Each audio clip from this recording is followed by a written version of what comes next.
Welcome to Rewatch and Rank. On this channel, we rewatch older TV shows, provide a summary and opinion on the episode before ranking each episode against each other.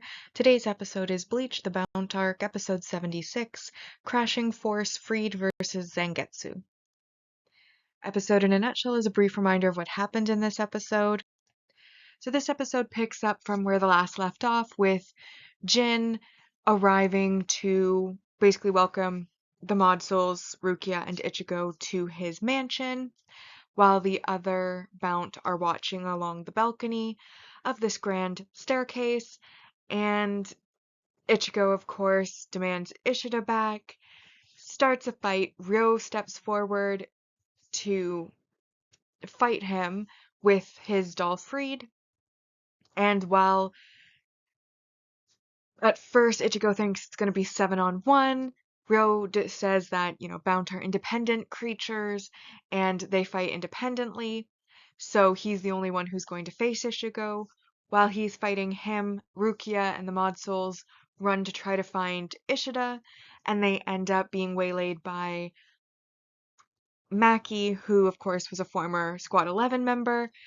Him and Rukia introduce themselves to each other, and she, of course, realizes he is a deserter. He tells her why he deserted, which we had seen previously in flashbacks was due to the death of the captain he wanted to follow, and he didn't like Kenpachi.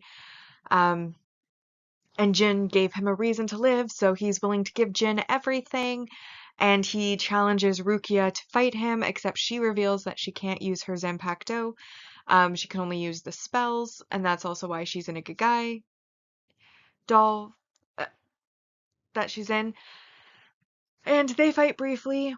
Meanwhile, back at the original scene, Ichigo is fighting against Ryo, and they have a back and forth, and then Ichigo is finally able to once again utilize his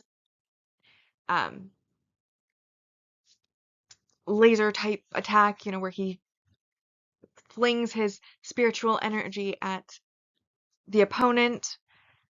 Zangetsu's attack, which had not been working for him very well since he returned from Soul Society. Or was that the Bankai? You know what? I might be misremembering. Either way, the point is, he does his big attack, which overpowers Ryo's attack by sheer force. However, in this attack, Jin's seal is picked up by Ryo, and of course we know from the Water Twins that the seal is basically what allows the dolls to work, and if the seal is broken, that kills the Bount. So, he picks up Jin's seal and decides to betray him, says he wants to be the new leader. However, Ichinose, having sensed Ichigo's power, worries about Jin, abandons Rukia and the other Mod Souls to come back, and upon seeing Ryo betraying Jin, immediately just kills him and then decides to challenge Ichigo to a fight, and the episode ends with that challenge. So now that we've been reminded about what happened in the episode, it is time to rank the episode, first on our mostly objective ranking, followed by the personal ranking. And our mostly objective ranking, we of course have our single arc supporting character growth. We have Maki, who reveals his Zanpakuto, which is called Nijigasumi, which means rainbow mist. And then he has two attacks that he uses, Blinding Light and Blade of Light, which he uses to kill Ryo. Ryo reveals a new attack while he's fighting Ichigo called Snake Net. And then we have our single arc supporting character development, which of course Ryo is killed by Maki, so this is his last episode unless he appears in flashbacks in the future. Altogether that's 3 points, and then we have 2 points for the resolved battle, which is of course Ichigo versus Ryo, which Ichigo wins because he overpowers Ryo, but then Ryo kind of abandons any comeback opportunity because he's decided to betray Jin instead, who is completely unfazed by it.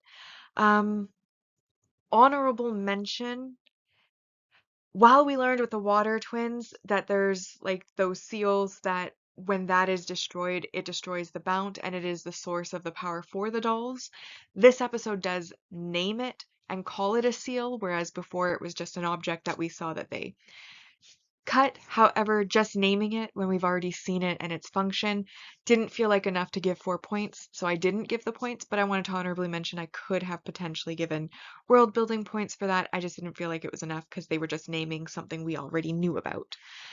And then we have our negatives. So -1 point for the character regression. We learn that Rukia is unable to use her Zanpakuto, which I originally thought she stayed behind initially in Soul Society to recover and so that she would be able to become back stronger. And then when she came back to the human world, and I'm sure other audience members assumed that she was recovered.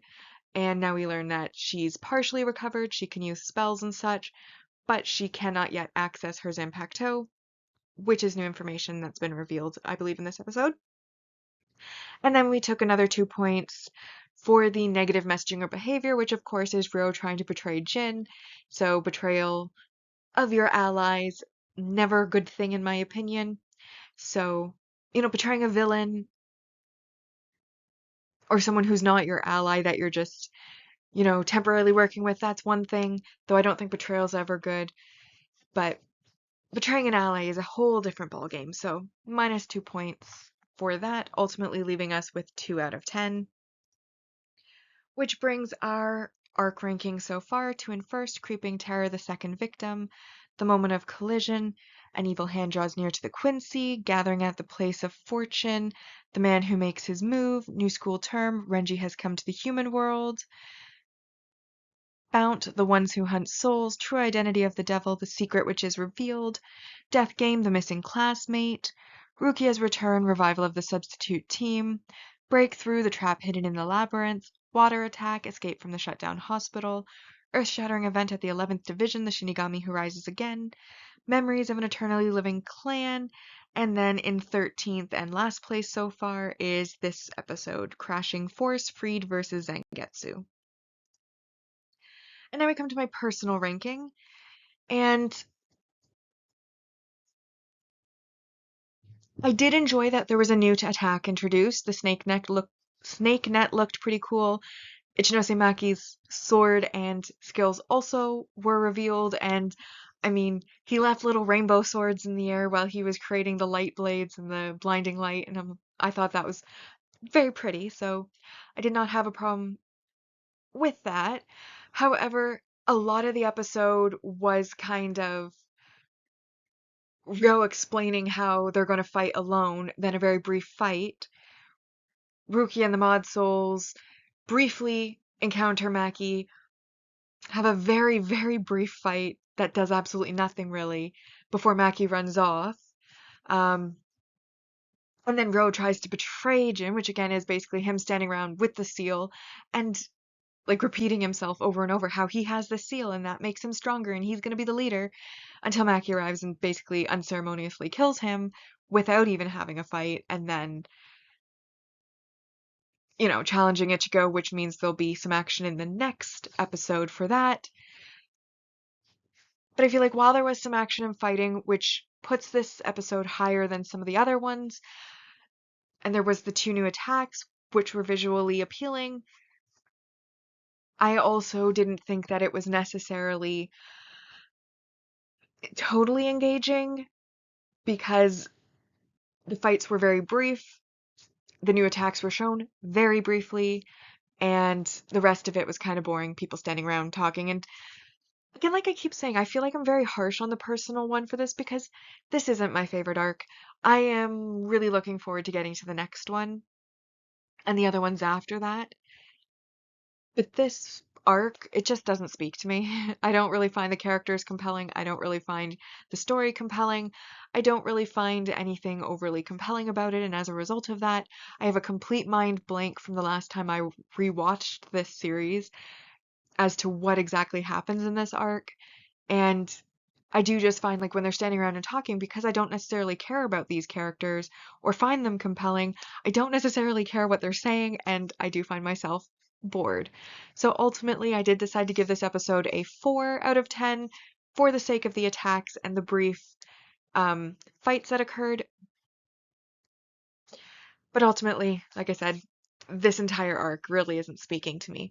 And that brings my personal ranking so far to in first, Gathering Place No, Gathering at the Place of Fortune, The Man Who Makes His Move, Bount, The Ones Who Hunt Souls, Creeping Terror, The Second Victim, New School Term, Renji Has Come to the Human World, True Identity of the Devil, The Secret Which is Revealed, Breakthrough, The Trap Hidden in the Labyrinth, Death Game, The Missing Classmate, Water Attack, Escape from the Shutdown Hospital, Rukia's Return, Revival of the Substitute Team.